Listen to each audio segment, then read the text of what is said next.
നമസ്കാരം. മലയാളി വാർത്ത ആനുകാലികത്തിലേക്ക് സ്വാഗതം. രാഹുൽ ഗാന്ധി കുടം തുറന്നുവിട്ട ആ ഭൂതം ഇപ്പോഴും അലഞ്ഞു നടക്കുകയാണ്. പക്ഷേ മറ്റാരെങ്കിലും തളയ്ക്കുന്നതിന് മുമ്പ് അത് താൻ തന്നെ തളയ്ക്കാനുള്ള നീക്കത്തിലേക്ക്, രാഹുൽ ഗാന്ധി തന്നെ തളയ്ക്കാനുള്ള നീക്കത്തിലേക്ക് പോവുകയാണ്. വലിയ ആവേശത്തോടു കൂടിയാണ് വന്നത്. നമ്മളെപ്പോഴും പറയാറുണ്ട് മലയാളികൾ, കാവടി തുള്ളി വന്നു, പക്ഷേ ഇപ്പോൾ ഒന്നുമില്ലാതെ പോകുന്നു എന്ന രീതിയിൽ വലിയ രീതിയിൽ കാവടി തുള്ളിയൊക്കെ വന്നതാണ് രാഹുൽ ഗാന്ധിക്ക്.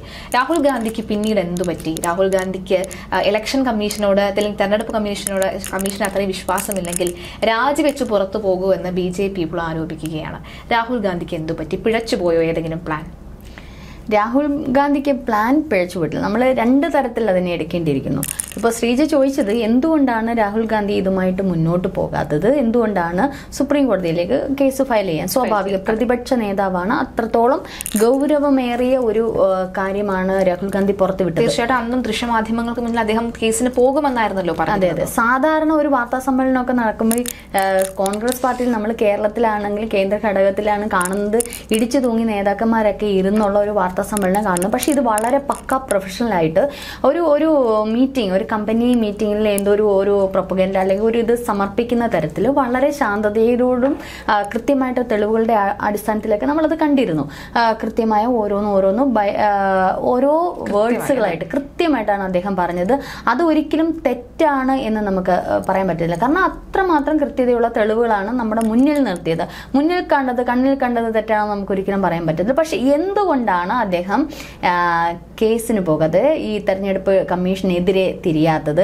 കാരണം ഒരു നിയമയുദ്ധം വേണ്ട എന്നുള്ളതാണ് ഇപ്പോൾ കോൺഗ്രസ് നേതൃത്വത്തിന്റെ ഒരു പ്രധാന കാര്യവുമായിട്ട് മുമ്പോട്ട് പോകുന്നത്. മാത്രമല്ല, ബീഹാർ തെരഞ്ഞെടുപ്പിനെ കുറച്ചുകൂടി കോൺസെൻട്രേറ്റ് ചെയ്തുകൊണ്ട് ഈ ഒരു അട്ടിമറി നടത്തി, വോട്ടർ പട്ടികയിലെ അട്ടിമറി നടത്തി എന്നുള്ള രീതിയിൽ ബീഹാറിൽ കുറച്ചുകൂടി തെരഞ്ഞെടുപ്പിനെ മുൻനിർത്തിക്കൊണ്ട് ഇത് മുൻപോട്ട് പോകുക എന്നുള്ളതാണ് ഇപ്പോൾ കോൺഗ്രസ് നേതൃത്വം പറയുന്നത്. അപ്പോൾ എല്ലാവരുടെയും ഒരു സംശയമുണ്ട്, മറ്റേ പുലി വരുന്നേന്ന് പറഞ്ഞിട്ട് പുലി വന്നു കഴിഞ്ഞിട്ട് ഓടിപ്പോകുന്ന ഒരവസ്ഥയാണല്ലോ ഇത്.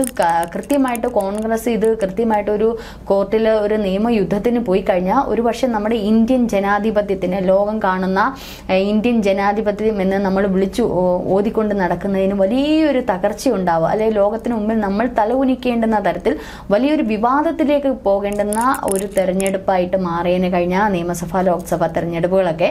പക്ഷെ എന്തുകൊണ്ടാണ് കോൺഗ്രസ് അത് പോകാതെ? ഒന്നുകിൽ നമുക്ക് പറയാം, ഈ പറഞ്ഞതുപോലെ ബീഹാർ എന്ന തെരഞ്ഞെടുപ്പിനെ മുൻനിർത്തിക്കൊണ്ട് കാണിക്കുന്ന ഒരു ലക്ഷ്യം മാത്രമായിരിക്കാം കോൺഗ്രസിന്റെ ഉദ്ദേശം. കാരണം ഒരു നിയമയുദ്ധത്തിലേക്ക് പോകണ്ട. കാരണം ആ ഒരു നിയമയുദ്ധത്തിലേക്ക് പോകുമ്പോൾ സുപ്രീം കോടതിയിലെ വാദങ്ങൾ ചില സമയത്ത് പൊളിയാൻ സാധ്യതയുണ്ട്, ചില സമയത്ത് ഈ പറഞ്ഞതുപോലെ നല്ല രീതിയിൽ കത്തിക്കയറാനും സാധ്യതയുണ്ട്. എന്തായാലും കത്തിക്കയറും, കാരണം ഈ പറഞ്ഞ കൃത്യമായ തെളിവുകളുണ്ട്.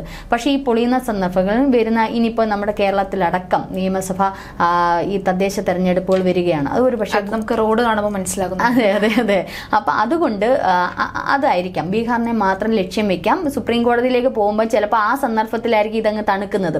ഓരോ വാദങ്ങളും പ്രതിവാദങ്ങളും വരുമ്പോൾ കൃത്യമായിട്ട് വാർത്താ മാധ്യമങ്ങൾ പുറത്തു വരും. അത് വേണ്ട. ഈ ഒരു തീ ഇങ്ങനെ തന്നെ തിരഞ്ഞെടുപ്പിലേക്ക് പോട്ടെ. കാരണം ബീഹാറിലെ ഒരു കാര്യം നമ്മളൊക്കെ അറിയാം, കോൺഗ്രസിനും BJPക്കും വലിയൊരു നിർണായകമായിട്ടുള്ള ഒരു സ്റ്റേറ്റ് തന്നെയാണ്. കാരണം അതിൽ കോൺഗ്രസ് പിടിച്ചെടുക്കണമെന്ന് കോൺഗ്രസിനും BJPക്കും ഇത്തരത്തിലുള്ള രണ്ട് തട്ടിൽ അവർ ആവേശപൂർവ്വം ഈ തെരഞ്ഞെടുപ്പിനെ നേരിടാൻ പോവുകയാണ്. മറ്റൊന്ന്, ഈ ഒരു കാര്യം പറഞ്ഞാൽ ഇതിൽ എത്രമാത്രം സാധ്യതയുണ്ട് നമുക്കറിയാം. നമ്മൾ കഴിഞ്ഞ ദിവസം ചർച്ച ചെയ്തിരുന്നു, ഒരു വോട്ടർ പട്ടിക വരുമ്പോൾ ഓരോ വ്യക്തികളും ഇരുന്ന് കൃത്യമായിട്ട് തെളിവുകളുടെ അടിസ്ഥാനത്തിൽ നമ്മൾ നോക്കിയും കണ്ടുമൊക്കെ ആൾക്കാരെ വോട്ട് കൂത്താൻ വിടും. ആരെങ്കിലും ഈ ക്യൂ തന്നെ തെറ്റിക്കഴിഞ്ഞാൽ അവിടെ പ്രശ്നം ഉണ്ടാവും. പക്ഷെ അതിലും ഈ പറഞ്ഞോണം ചില തിരുത്തലുകൾ, ചില എന്തെങ്കിലും പ്രശ്നങ്ങളുണ്ടോ എന്നുള്ളത് നമ്മൾ ചിന്തിക്കേണ്ടിയിരിക്കുന്നു. ഇപ്പോൾ ഈ പറഞ്ഞതുപോലെ ബാംഗ്ലൂർ സെൻട്രലിലെ 7 മണ്ഡലങ്ങളുടെ കാര്യമാണ് ആദ്യം രാഹുൽ ഗാന്ധി എടുത്തിട്ട് പറഞ്ഞത്.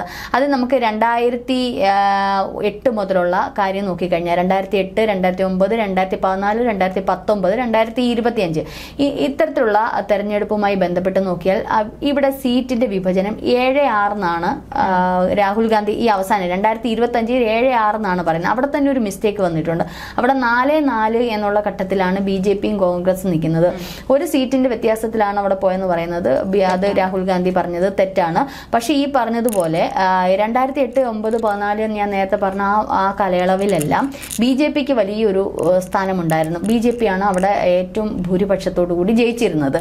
അവസാനമാണ് കോൺഗ്രസിന് അവിടെ ഒരു വിജയം ഉറപ്പിക്കാൻ സാധിക്കും. അപ്പം BJPയുടെ മണ്ഡലങ്ങളായിട്ടുള്ള അല്ലെങ്കിൽ BJP ജയിച്ചുകൊണ്ടിരുന്ന സ്ഥലങ്ങളിലെ പിന്നെ എങ്ങനെയാണ് കോൺഗ്രസിന് ഒരു ഭൂരിപക്ഷം കിട്ടുന്നത്? അവിടെ ഓൾറെഡി അതൊക്കെ BJP മണ്ഡലങ്ങളാണ് അല്ലെങ്കിൽ BJPയുടെ സീറ്റുള്ള പ്രദേശങ്ങളാണ്. അപ്പോൾ അത് തന്നെ ഒരു ചെറിയ പാളിച്ച അവിടെ വന്നിട്ടുണ്ട്. ഇപ്പോൾ 2008, 2009 എടുക്കുകയാണെങ്കിൽ 30,218 വോട്ടോടെ BJP അവിടെ ജയിച്ചിട്ടുണ്ട് ഭൂരിപക്ഷത്ത്.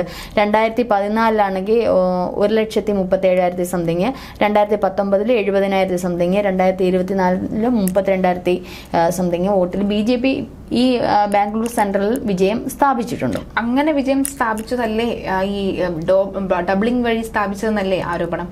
അല്ല, അത് BJPയുടെ മണ്ഡലങ്ങൾ ഇപ്പൊ 2025 കാര്യമാണ്. കഴിഞ്ഞ നിയമസഭാ ലോക്സഭാ തെരഞ്ഞെടുപ്പിന്റെ കാര്യങ്ങൾ മാത്രമാണ് രാഹുൽ ഗാന്ധി എടുത്തു പറയാം. അതിന് മുന്നേയുള്ള കാര്യങ്ങൾ ഇനിയിപ്പോ അത് കിട്ടത്തില്ലല്ലോ. ഇത് തന്നെ ഇപ്പം 45 ദിവസം CCTV മാത്രമേ ആ ഒരു സർക്കുലർ തെരഞ്ഞെടുപ്പ് കമ്മീഷൻ എന്തിനാ നിർത്തലാക്കിയെന്ന് പറഞ്ഞു. കാരണം CCTVയുടെ പരിശോധന 45 ദിവസം കഴിഞ്ഞാൽ ആ CCTV ഉള്ള അതിന്റെ കാര്യങ്ങളെല്ലാം ഡേറ്റാസ് എല്ലാം നീക്കം ചെയ്യണം എന്നുള്ളൊരു സർക്കുലർ തെരഞ്ഞെടുപ്പ് കമ്മീഷൻ ഇറക്കി. പിന്നെ അത് ഇവർക്ക് കിട്ടത്തില്ലല്ലോ. ഇവര് ഡിജിറ്റൽ ഡേറ്റ ചോദിച്ചിട്ടും തെരഞ്ഞെടുപ്പ് കമ്മീഷൻ കൊടുത്തില്ല. അപ്പൊ ഈ ഡിജിറ്റൽ ഡേറ്റ കൊടുത്തു കഴിഞ്ഞാൽ ഇതൊക്കെ ഒരു 10 മിനിറ്റ് കൊണ്ട് 15 മിനിറ്റ് കൊണ്ട് തെളിയിക്കാമെന്ന് രാഹുൽ ഗാന്ധി പറയുന്നത് ചിലപ്പോൾ ശരിയായിരിക്കും. കാരണം ഡിജിറ്റൽ ഡേറ്റയല്ല, നമുക്ക് ഒരു പക്ഷെ പെട്ടെന്ന് നമുക്ക് ഇത്രത്തോളം വലിയ 7 മീറ്റർ ഉയരമുള്ള കെട്ടുമായിട്ട് വരേണ്ട കാര്യമില്ല. പക്ഷെ ഇതിനപ്പുറത്ത് നോക്കിയാൽ മഹാദേവപുരത്ത് ഇത്തരത്തിൽ BJPയുടെ ഒരു 2018-13 കാലഘട്ടത്തിലൊക്കെ BJPയുടെ ഒരു ഇത് തന്നെയാണ് ഉണ്ടായിട്ടുള്ളത്. അപ്പം അതിൽ 1,00,000 വോട്ടുകൾ ഇത്തരത്തിൽ മാറി മറിഞ്ഞു എന്ന് പറയുന്നത് അത്രയ്ക്ക് വിശ്വസിക്കാൻ പറ്റത്തില്ല. കാരണം ഇപ്പോൾ ഒരു മോദി പ്രഭാവം മൊത്തത്തിലുണ്ട്. എന്നാൽ ഇവിടെ അട്ടിമറി നടന്നിട്ടില്ലേന്ന് വെച്ചാൽ അട്ടിമറി നടന്നിട്ടുണ്ട്. കാരണം സഹിതം രാഹുൽ ഗാന്ധി ഇതിപ്പോൾ പുറത്തു വിട്ടിട്ടുണ്ട്. കാരണം വോട്ടർ പട്ടികയിൽ തിരുത്തൽ, ഒരു ചെറിയ ബിൽഡിങ്ങിൽ തന്നെ 10-60 പേരെ താമസിപ്പിച്ചിട്ടുണ്ട്. അവരുടെ അഡ്രസ്സ് എടുക്കുക. മാത്രമല്ല ഈ പറഞ്ഞതുപോലെ ഒരു അച്ഛനും അമ്മയൊന്നും ഇല്ലാത്തടത്ത് ABCD എഴുതി വെച്ചിട്ട് വോട്ടർ ലിസ്റ്റ് തയ്യാറാക്കുക. ഇതൊക്കെ സംഗതി നടന്നിട്ടുണ്ട്. പക്ഷേ ഇത് രാഹുൽ ഗാന്ധി പറയുന്നോണം അത് BJPക്ക് കിട്ടാതെ പോകുന്ന ഒരു സംഗതിയൊന്നുമല്ല. BJP നേരത്തെ ഭൂരിപക്ഷത്തിലായിരുന്ന ഒരു സംഗതിയാണ്. ഒപ്പം അത് ഒരു സംശയം, ഒരു സാധാരണക്കാരി എന്ന നിലയിൽ ഇപ്പോൾ രാഷ്ട്രീയം നോക്കുകയോ അല്ലെങ്കിൽ അങ്ങനെ നോക്കുന്ന ഒന്നുമല്ല, ഒരു സാധാരണക്കാരി എന്ന നിലയിൽ ചോദിക്കുകയാണ്. ഇപ്പോൾ രാഹുൽ ഗാന്ധി ഇത്തരം ആരോപണങ്ങൾ ഉന്നയിച്ചു കഴിഞ്ഞു, തെളിവ് സഹിതം ഉന്നയിച്ചു, ശരി, സമ്മതിക്കുന്നു. മലയാളികളായിട്ടുള്ള അല്ലെങ്കിൽ സാധാരണക്കാരായിട്ടുള്ള എല്ലാ ഇന്ത്യക്കാർക്കും അത് മനസ്സിലാകുന്നു. ഇനി നമ്മൾ എന്താണ് ചെയ്യേണ്ടത്? അതാണ് അവിടെ ചോദ്യം. കാരണം ഒരു ജനാധിപത്യ വ്യവസ്ഥയിൽ താമസിക്കുന്ന നമ്മളെല്ലാവരും വിശ്വസിക്കുന്നത് പ്രധാനമായിട്ടും തെരഞ്ഞെടുപ്പ് കമ്മീഷൻ എന്നുള്ളത് അവിടെ ഒരു നിഷ്പക്ഷമായിട്ടുള്ള, അവിടെയാണ് നമുക്ക് വിശ്വാസ്യത നഷ്ടപ്പെടുന്നത്. ഈ രാഹുൽ കോൺഗ്രസ് പാർട്ടിയിലോ BJPയിലോ അല്ല ജനങ്ങൾ വിശ്വസിക്കുന്നത്. തെരഞ്ഞെടുപ്പ് കമ്മീഷൻ എന്ന് പറയുന്ന അല്ലെങ്കിൽ സുപ്രീം കോടതി എന്ന് പറയുന്ന നിഷ്പക്ഷമായിട്ട് നിൽക്കുന്ന, ജനങ്ങൾക്ക് വേണ്ടി നിലകൊള്ളുന്ന ആ ഒരു വ്യവസ്ഥിതിയിൽ ജനങ്ങൾ ഇപ്പോൾ സംശയിക്കുന്ന തരത്തിലേക്ക് പോയിക്കൊണ്ടിരിക്കുകയാണ്. ഇനി ഇന്ത്യയുടെ അവസ്ഥ എന്താ? ജനാധിപത്യ വ്യവസ്ഥ എന്ന് പറയുന്നത് നമ്മൾ ഈ പറയുന്ന ചെറിയൊരു കാര്യമൊന്നുമല്ല ശ്രീജ. കാരണം അതിൽ വിശ്വാസം അർപ്പിച്ച് ഓരോ ഭാരതീയനും ജീവിക്കുമ്പോൾ ഈ നമ്മൾ ജയിപ്പിച്ച് വിടുന്നത്, കാരണം ഒരു ഭാഗത്തെ മാത്രം ജയിപ്പിച്ച് വിടുവാണെങ്കിൽ, ജയിക്കുന്ന തരത്തിലേക്ക് എത്തുകയാണെങ്കിൽ അവിടെ ഒരു ഏകാധിപത്യ ഭരണമായിട്ട് മാറും. നാളെ പട്ടാള ഭരണം അല്ലെങ്കിൽ ഏകാധിപത്യ രീതിയിലേക്ക് ഒരാൾ പോരാട്ടമായിട്ട് മാറിക്കഴിഞ്ഞാൽ നമ്മുടെ രാജ്യത്തിന്റെ അവസ്ഥ എന്തായിരിക്കും? ന്യൂനപക്ഷ വിഭാഗങ്ങളുണ്ട്, ഭൂരിപക്ഷ വിഭാഗങ്ങൾ മാത്രം, ന്യൂനപക്ഷ വിഭാഗങ്ങൾ, ഹിന്ദു, മുസ്ലിം, ക്രിസ്ത്യൻ, സിഖ്, പാഴ്സി, എന്തോരം മതങ്ങൾ. ഒരു പക്ഷേ നമ്മുടെ രാജ്യത്തെ പോലെ ഒരു രാജ്യത്ത് ഇത്തരത്തിൽ കാണത്തില്ല അല്ലെ? എല്ലാവർക്കും ഒരേ കാര്യങ്ങളുമായിട്ട് ഒരേ നിയമങ്ങളും അല്ലെങ്കിൽ നമുക്ക് എല്ലാ അവകാശങ്ങളും എല്ലാം ഒരേ രീതിയിൽ പോകുമ്പോൾ, ഇതിലൊരു തകിടം മറിയുന്ന തരത്തിൽ പോകുമ്പോൾ, ഒരു ഭൂരിപക്ഷത്തിലേക്ക് മാത്രം പോകുമ്പോൾ മറ്റുള്ള മതവിഭാഗങ്ങളുടെ അവസ്ഥ എന്തായിരിക്കും? അതാണ് ജനാധിപത്യ വ്യവസ്ഥ തകർന്നു കഴിഞ്ഞാൽ നമ്മുടെ ഭാരതത്തിന്റെ അവസ്ഥ എന്തായിരിക്കും? നമ്മൾ ബംഗ്ലാദേശിലൊക്കെ കാണുന്നുണ്ടല്ലോ, അവിടെ ഹിന്ദു ക്ഷേത്രങ്ങൾ ഉൾപ്പെടെ അടിച്ചു തകർക്കുകയാണ്. പാകിസ്ഥാനിൽ ഒരു ഹിന്ദുവിന് ജീവിക്കാൻ പറ്റുമോ? മറ്റുള്ള അറബ് രാജ്യങ്ങളൊക്കെ ഓക്കെയാണ്, എന്നാലും നമുക്കവിടെ കുടിയേറി പാർത്തിട്ട് ജീവിക്കാം. അമേരിക്ക ഓക്കെയാണ്, അവിടെ ഇതേപോലെ തന്നെ എല്ലാ ആൾക്കാരും അവിടെ ചെന്ന് താമസിക്കുന്നവരാണ്, അവർ കുടിയേറ്റക്കാരാണ് ഏറ്റവും കൂടുതൽ. കൃത്യമായി ആറ്റുകാൽ പൊങ്കാല, കൃത്യമായി അയ്യപ്പം, മകരവിളക്കെല്ലാം ആചരിക്കുന്ന ആൾക്കാർ അമേരിക്കയിലുണ്ട് താനും. അതെ അതെ. അപ്പോൾ ഇവിടെ സംശയം ചോദിക്കുന്നത്, ഇപ്പൊ കഴിഞ്ഞ നമ്മുടെ ആനുകാലികത്തിൽ താഴെ ഒരാൾ ഒരു ചോദ്യം ചോദിച്ചിരുന്നു, ഈ ബോംബ് പൊട്ടിക്കുന്നതും അതുപോലെ പറഞ്ഞതുപോലെ തന്നെ ഈ ഭൂതത്തെ തുറന്നു വിടുന്നതൊക്കെ നല്ലതാണ്. പക്ഷേ അങ്ങ് കോടതി ചെല്ലുമ്പോൾ തിരിഞ്ഞു കുത്താതിരിക്കട്ടെ എന്നുള്ള അത് ഒരു പക്ഷെ ഒരു സംശയം കൊണ്ടായിരിക്കും. കാരണം ഈ വോട്ടർ ലിസ്റ്റ് പട്ടിക തെരഞ്ഞെടുപ്പ് കമ്മീഷനെ മാത്രം ബാധിക്കുന്ന തരത്തിലേക്ക് മാറ്റാനും പറ്റില്ല. ഇതെങ്ങനെ തിരുത്തി എന്നുള്ള കൃത്യമായി, ഇത് ആര് തിരുത്തി അല്ലെ ഇതെങ്ങനെ വന്നു എന്നുള്ളത് കൃത്യമായി ഇത് അറിയത്തില്ല. കാരണം തെരഞ്ഞെടുപ്പ് കമ്മീഷൻ അല്ലെ അതിന്റെ ഉദ്യോഗസ്ഥരാണ് ഇതിന്റെ പൂർണ്ണമായ ഉത്തരവാദിത്വം നിർത്തുന്നത്. ഇതിൽ രാഷ്ട്രീയ പാർട്ടിക്കാർ ചേർന്നില്ല, ഞങ്ങൾക്ക് പറ്റിയ അബദ്ധമാണ് അല്ലെ ഞങ്ങൾക്ക് ഇത് പറ്റിയെന്ന് പറഞ്ഞാൽ പിന്നെ ഇത് ആരോട് ചോദിക്കാനാണ്? ആരോടും ചോദിക്കാനില്ല. ഈ ഉദ്യോഗസ്ഥരെ തിരികെ കയറ്റുന്നത് ഓരോ രാഷ്ട്രീയ പാർട്ടിക്കാർ വരുമ്പോഴും. ഇപ്പൊ കർണാടകയിൽ ആരാണ് നടത്തിയത്? കർണാടക ഭരണം ആരുടെ കൈകളിലാണ്. അപ്പൊ ആർക്ക് തിരിച്ചടിയായിട്ട് വരും? അപ്പൊ ഈ ഇപ്പൊ നമ്മുടെ കേരളത്തിൽ തന്നെയായിരിക്കും തെരഞ്ഞെടുപ്പ് കമ്മീഷൻ വരുമ്പോൾ അവിടെ നിലനിൽക്കുന്ന ഒരു ഭരണ സംവിധാനത്തിന്റെ കൈകളും തെരഞ്ഞെടുപ്പ് കമ്മീഷനുണ്ടായിരിക്കും. അതായത് രാഷ്ട്രീയ പാർട്ടിക്കാർ തെരഞ്ഞെടുപ്പ് കമ്മീഷൻ അല്ലെങ്കിൽ സുപ്രീം കോടതി പോലുള്ള ആൾക്കാരെ സ്വാധീനിക്കുന്ന തരത്തിലേക്ക് കാര്യങ്ങൾ എത്തിയിരിക്കുന്നു എന്നുള്ളതാണ് ഇതിൽ നിന്ന് വരുന്നത്. അപ്പൊ ഇവര് തെരഞ്ഞെടുപ്പ് കമ്മീഷൻ പറയണം ഞങ്ങൾ ഈ പാർട്ടിയായിട്ട് യാതൊരു ബന്ധമില്ല, ഞങ്ങൾക്ക് പറ്റിയ അബദ്ധമാണ് അല്ലെങ്കിൽ ഇങ്ങനെയാണെന്ന് പറഞ്ഞാൽ ഒരു പക്ഷെ കൂടി വന്ന് എന്ത് ചെയ്യും? അവരെ സസ്പെൻഡ് ചെയ്യുക അല്ലെങ്കിൽ ഡിസ്മിസ് ചെയ്യും. ഇതിക്കുള്ള ഒന്നുമില്ലല്ലോ. അവർക്ക് ഈ പറഞ്ഞതുപോലെ ഒരു ആയുസ് മൊത്തം സമ്പാദിക്കാനുള്ളത് കൊടുത്തു കഴിഞ്ഞാൽ വിഷയം അവിടെ തീരും. അപ്പൊ ഇത് അങ്ങോട്ട് വില പോവില്ല എന്നുള്ളത് ഒരു പക്ഷെ കോൺഗ്രസിന് മനസ്സിലായിക്കൊണ്ടായിരിക്കാം അവർ ഇത് നിയമപരമായിട്ടുള്ള നിയമയുദ്ധത്തിന് തയ്യാറാകാത്തതും. എന്നാൽ ഇത് ജനങ്ങളുടെ മുന്നിൽ അവതരിപ്പിക്കണം, അല്ലെ ജനങ്ങൾക്ക് ഇത് മനസ്സിലാകുന്ന തരത്തിലേക്ക് പോകണം എന്നുള്ളത് രാഹുൽ ഗാന്ധിയുടെ നിർദ്ദേശം. ഒരു പക്ഷെ അതും നമുക്ക് സൗകര്യക്കാൻ പറ്റുന്നതാണ്, അത് നമുക്ക് അംഗീകരിക്കാൻ പറ്റുന്ന ഒരു കാര്യമാണ്.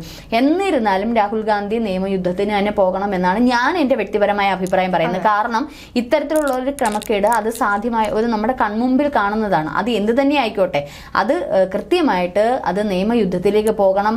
നമുക്കറിയാം ഇന്ദിരാഗാന്ധിയുടെ കാലഘട്ടത്തിൽ ഇത്തരത്തിലുള്ള ഈ വോട്ടർ പട്ടികയിലെ ക്രമക്കേടല്ല, അന്ന് തെരഞ്ഞെടുപ്പുമായിട്ട് ബന്ധപ്പെട്ടുള്ള 3 സംഭവങ്ങളായിരുന്നു ആ ഭരണത്തെ താഴ്ത്തിയിറക്കിയത്. പിന്നീട് ചില ഇതിലാണ് ജയിച്ചു കയറിയത്. അന്ന് ആ കാലത്തിലാണ് മറ്റുള്ള BJP പോലുള്ള പാർട്ടികൾ അരങ്ങേറ്റം കുറിച്ചതും. അപ്പൊ ഇത്തരത്തിൽ അന്നും നടന്നിരുന്നു, അന്ന് സംഭവിച്ചിരുന്നു. അന്ന് ഈ പറഞ്ഞതുപോലെ സുപ്രീം കോടതി എന്ത് ചെയ്തു? ജനങ്ങൾക്ക് വേണ്ടിയിട്ട് വാദിക്കുകയാണ്. ജനങ്ങൾക്ക് വേണ്ടി വാദിച്ച് ജനങ്ങൾക്ക് വേണ്ടി നിലകൊണ്ടിരുന്നു. പക്ഷെ ഇന്ന് അത് എത്രത്തോളം ഫലവത്താകും എന്നുള്ളത് നമുക്കറിയില്ല. യശ്വന്ത് വർമ്മയുടെയൊക്കെ കേസുമായിട്ടൊക്കെ ബന്ധപ്പെട്ട് നമ്മൾ കണ്ടുകൊണ്ടിരിക്കുകയാണ്. അപ്പോൾ ഇത് എത്രമാത്രം ശരിക്കും പറഞ്ഞാൽ ഇപ്പോൾ എന്താണ് ഒരു നിയമവ്യവസ്ഥ ആരോട് ശ്രീജ ചോദിക്കുന്ന ജനം ആരോടാണ് ചൂണ്ടേണ്ടുന്നത്? ജനത്തിന് എവിടെയാണ് നീതി കിട്ടേണ്ടുന്നത് അവസ്ഥയാണ് കിട്ടാത്തത് എന്നുള്ളൊരവസ്ഥയിലാണ് ജന അങ്കലാപ്പിലാണ്. അപ്പൊ അത് മാറണം, അതിനെ തിരുത്തി കുറിക്കണം. പ്രതിപക്ഷ സ്ഥാനത്ത് ഇരുന്നുകൊണ്ട് അദ്ദേഹം ഇത് കൃത്യമായിട്ടുള്ള തെളിവുകളുണ്ടെങ്കിൽ അദ്ദേഹം നിയമയുദ്ധത്തിന് ഇറങ്ങണം. അത് അദ്ദേഹം ജനങ്ങൾക്ക് കൊടുക്കേണ്ടുന്നതായിട്ടുള്ള ഒരു കാര്യമാണ്. ജനങ്ങളിൽ വിശ്വാസം അർപ്പിച്ച് നിങ്ങളെ പ്രതിപക്ഷ സ്ഥാനത്തെങ്കിലും വെച്ചിട്ടുണ്ടെങ്കിൽ അത് ആ ജനങ്ങളോട് ചെയ്യേണ്ടുന്ന ഒരു കടമ നിങ്ങൾ ചെയ്യേണ്ടതായിട്ടുണ്ട്. അത് നിയമയുദ്ധത്തിലേക്ക് തന്നെ പോകണം. തെരഞ്ഞെടുപ്പ് കമ്മീഷൻ ഇപ്പം പറഞ്ഞിട്ടുണ്ടോ സത്യവാങ്മൂലം കൊടുക്കാൻ പറഞ്ഞു.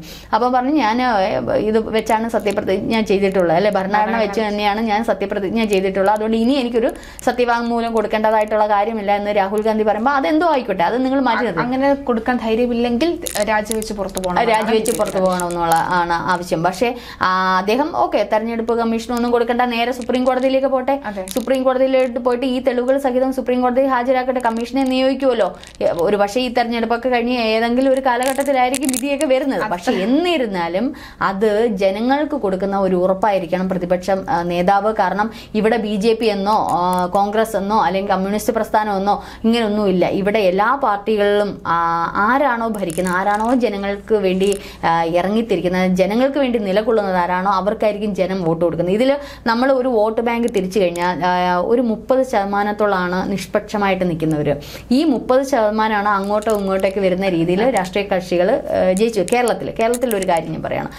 അപ്പോൾ അതുപോലെ തന്നെ നമ്മുടെ രാജ്യം എടുത്തു കഴിഞ്ഞാൽ എനിക്കൊരു പാർട്ടി കാണും, ശ്രീജിക്ക് ഒരു പാർട്ടി കാണും, ഈ കേട്ടുകൊണ്ടിരിക്കുന്ന പല പ്രേക്ഷകർക്കും ഒരു പാർട്ടി കാണും. അതുകൊണ്ടാണല്ലോ കമന്റുകൾ മോശമായിട്ടുള്ളതും നല്ലതും ഒക്കെ വരുന്നത്. അപ്പോൾ ഈ പാർട്ടി ഇല്ലാത്ത നിഷ്പക്ഷമായിട്ട് നിൽക്കുന്ന ആൾക്കാരുടെ വോട്ടിലാണ് ആര് ജയിക്കുന്നു ആര് തോൽക്കുന്നു എന്നുള്ള രീതി വരുന്നത്. പക്ഷെ അതിൽ നിന്നൊക്കെ ഒന്ന് മാറി ചിന്തിക്കണം. പാർട്ടിയൊക്കെ നല്ലതാണ്, പക്ഷേ ഈ ഭരണകൂടം എന്താണ് ചെയ്യുന്നത്, ശരിയാണോ തെറ്റാണോ, എവിടെയാണ് നിലകൊള്ളേണ്ടത് എന്നുള്ള തരത്തിലേക്ക് തലമുറകൾ എത്തേണ്ടുന്ന കാലം അതിക്രമിച്ചു കഴിഞ്ഞു. അപ്പോൾ പാർട്ടി മാറ്റിവെക്കുക. നമുക്ക് ഓരോ ഇപ്പം ശ്രീജ പറഞ്ഞതുപോലെ കമ്മ്യൂണിസ്റ്റ് SFI പ്രസ്ഥാനം എന്ന് പറയുമ്പോൾ അവരുടെ പാട്ടും കൂത്തും ഈ കടിച്ചാൽ പൊട്ടാത്ത വാക്കുകളും ഒക്കെ കേൾക്കുമ്പോൾ നമുക്കൊരു ഒരു എനർജി വന്ന് നമ്മൾ അതിലേക്ക് പോകും. കൃത്യമായിട്ട് ആളിനെയും നോക്കത്തില്ല, കൊണ്ടുവന്ന് കുത്തി അങ്ങ് കൊടുക്കും, വിടും, ജയിപ്പിക്കും. പക്ഷെ അങ്ങനെയല്ല, ഓരോ പാർട്ടിയും ചെയ്യുന്നത് എന്താണ്, ഇവര് ഇപ്പൊ ഈ ഭരണത്തിലിരുന്ന വ്യക്തികൾ എന്തൊക്കെ നമുക്ക് വേണ്ടി ചെയ്തു, ജനത്തിന് എന്തൊക്കെ നന്മകൾ ചെയ്തു, ഇന്ത്യയുടെ പുരോഗമനം എന്തൊക്കെയാണ്, ഇതൊക്കെ ചിന്തിച്ചുകൊണ്ട് വേണം ഓരോ പാർട്ടിക്കും ഇലക്ഷൻ എടുക്കുമ്പോൾ വോട്ട് ഊത്താൻ എന്നുകൂടി ഞാൻ ഈ സമയത്ത് ഓർമ്മിപ്പിക്കുന്നു. തീർച്ചയായിട്ടും എന്തായാലും ഓർമ്മിക്കുക. ഇല്ലെങ്കിൽ അവരവരുടെ മണ്ഡലങ്ങളിലെ പഞ്ചായത്ത് അംഗത്തെയോ അല്ലെങ്കിൽ മന്ത്രിയെയോ MP-യെയോ ഒക്കെ നോക്കിയാൽ മതി. ഒരു എക്സാമ്പിൾ പോലെ പറയാൻ, തിരുവനന്തപുരത്ത് ശശി തരൂർ പേര് കേട്ടാൽ മതി, അവിടെ അദ്ദേഹം ജയിച്ചിരിക്കും. അതുപോലെ അദ്ദേഹം എന്ത് ചെയ്തെന്നോ എന്ത് ചെയ്തില്ലോ എന്നൊന്നും നോക്കുന്നില്ല, അദ്ദേഹം ജയിച്ചിരിക്കും. അങ്ങനെയുള്ള വ്യക്തിപ്രഭാവങ്ങൾ അതൊക്കെ തന്നെ ഒന്ന് പരിശോധിക്കുക. ശേഷം വോട്ടിംഗ് ബൂത്തിലേക്ക് പോവുക. പിന്നീട് നമുക്ക് അറിയാം, മാറ്റമുണ്ടെങ്കിൽ അത് തന്നെയല്ലേ നല്ലത്. നമുക്കും നമ്മുടെ ജീവിതവും ഒക്കെ തന്നെ മാറട്ടെ എന്നുള്ളത്. ചില രാഷ്ട്രീയ കെട്ടുകഥകളൊക്കെ തന്നെ മാറി ചിന്തിക്കേണ്ട സമയം അതിക്രമിച്ചു. കള്ളത്തരങ്ങളും പൊളിച്ചെടുക്കേണ്ട സമയം അതിക്രമിച്ചു. രാഹുൽ ഗാന്ധി ഒരു പക്ഷേ കോടതിയിൽ പോയി വിജയിച്ചു വരികയാണെങ്കിൽ ഒരു പക്ഷേ ഇന്ത്യ ഇപ്പോൾ കണ്ടിരിക്കുന്ന ഏറ്റവും നല്ല രാഷ്ട്രീയ നേതാവിൽ ഒരാളാണെന്ന് നമുക്ക് പറയാമായിരുന്നു. ഹൃദയത്തിലേറ്റമായിരുന്നു. എന്തായാലും കണ്ടറിയാം എന്തായിരിക്കും രാഹുൽ ഗാന്ധിയുടെ അടുത്ത നീക്കം എന്നുള്ളത്.